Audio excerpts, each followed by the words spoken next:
अस्सलामुअलैकुम।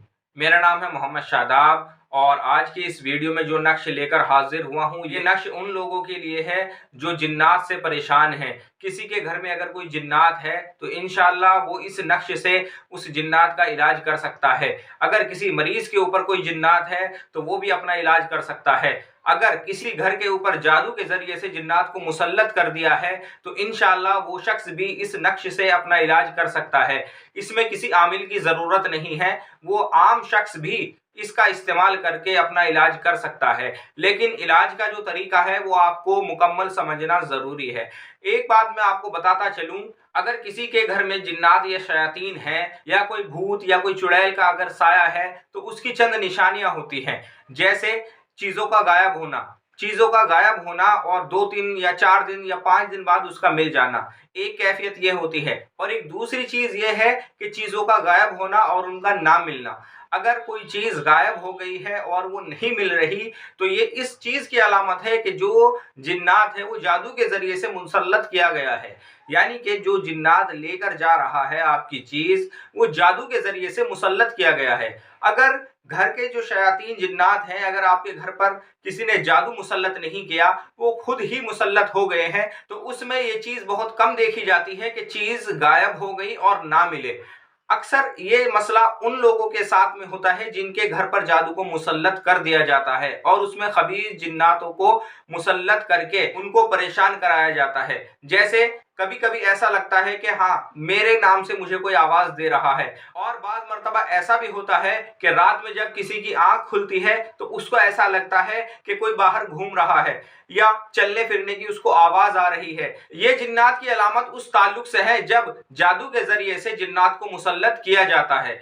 और एक दूसरी चीज ये है, जादू के जरिए से जब जिन्नात को मुसल्लत किया जाता है तो घर में बदबू का आना, बदबू का आना ये इस बात की अलामत है कि वाकई खबीस जिन्नात मुसल्लत है। अगर बदबू नहीं आती और चलने फिरने की आवाज आती है और आपको ये महसूस होता है कि कोई मुझे आवाज दे रहा है, तो ये जिन्नात की अलामत है, खबीस जिन्नात की अलामत नहीं है। हालांकि अगर ये जिन्नात की अलामत है, इसका इलाज भी आपको करना चाहिए। अब ये मुमकिन नहीं है कि अगर घर में 4 बंदे रह रहे हैं तो वो चारों सही हैं, आगे जाकर के किसी ना किसी शख्स के ऊपर ये मुसल्लत होने लगते हैं, किसी ना किसी शख्स को ये परेशान करने लगते हैं।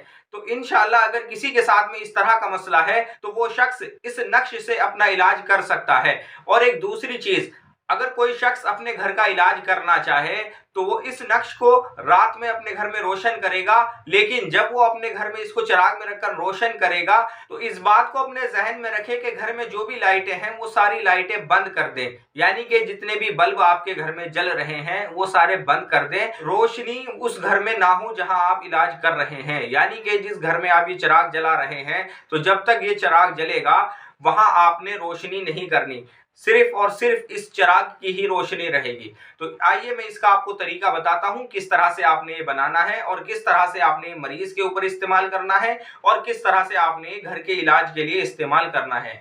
सबसे पहले ये जो आप नक्श देख रहे हैं ये आपने इस तरह से मुंह बनाना है। जैसे हम कोई शक्ल बना देते हैं इस तरीके से एक शक्ल बनानी है। उसके बाद आपने 16 खानों का बॉक्स बनाना है। 16 खानों का बॉक्स बनाने के बाद आप इसको आतिशी चाल से भरना शुरू करेंगे। 1 2 3 4 5 6 7 8 9 10 11 12 13 14 15 16। और ये जो एन है, ये एन जो आपको दिख रहा है ये आपने बाद में बनाना है। जब आप ये नक्श पूर्ण कर लेंगे उसके बाद ये पहले खाने में बनाना है और इधर यहाँ 10वें खाने में बनाना है। उसके बाद आप इसको एक लाइन यहाँ इस तरह से खींचेंगे और एक लाइन इसके बाद यहाँ आप इस तरह से खींचेंगे।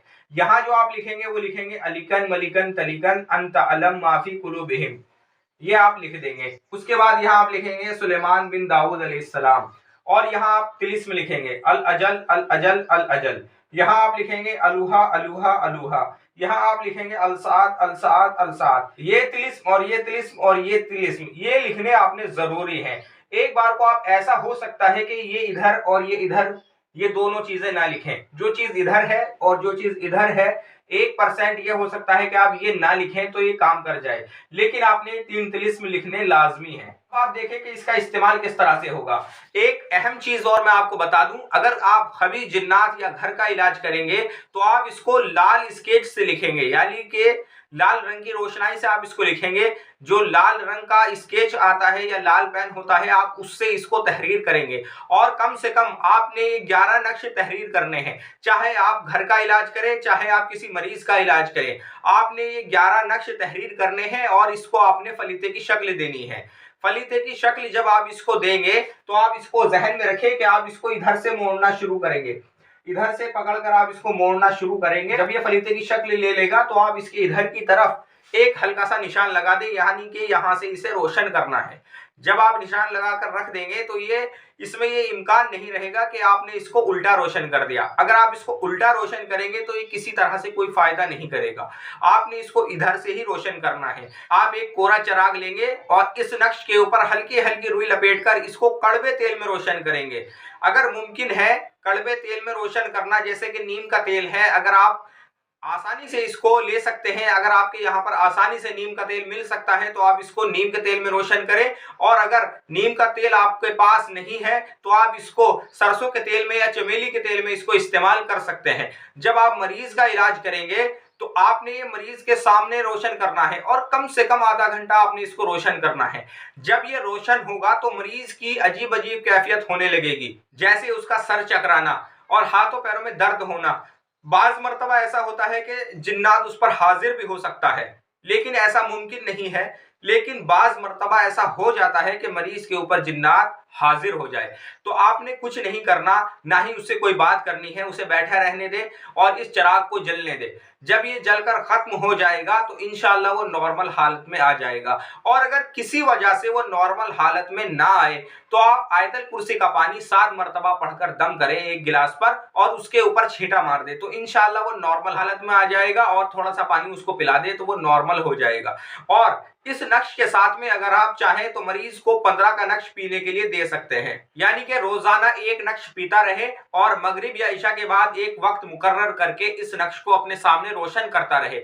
और जो शख्स अपने घर का इलाज करना चाहते हैं वो इस नक्श को इसी तरह से रोशन करें, कोरे चिराग में रखकर, और घर की सारी लाइटें बंद कर दें।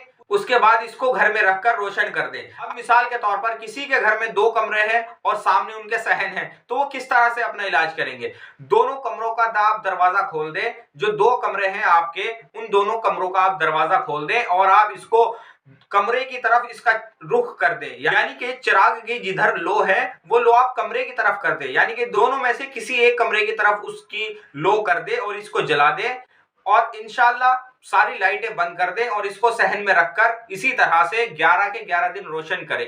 जब आप घर का इलाज करेंगे तो आपने वक्त मुकर्रर करना है, और जब आप मरीज का इलाज करेंगे तो उसमें वक्त मुकर्रर करने की कोई कैद नहीं। लेकिन जब आप घर का इलाज करेंगे तो आपने वक्त मुकर्रर करके इसको 11 दिन इसी तरह से मुस्तकिल जलाना है। आपके घर में जो भी शयातीन जिन्नात है तो इंशाअल्लाह इस चिराग जलाने से वो खत्म हो जाएंगे। आज की वीडियो में इतना ही। अगर किसी और मसले में या किसी और अमल के ताल्लुक से आप मुझसे राब्ता करना चाहते हैं तो मेरे व्हाट्सएप नंबर पर मुझसे राब्ता करें या मुझे कमेंट करें। अस्सलामु अलैकुम।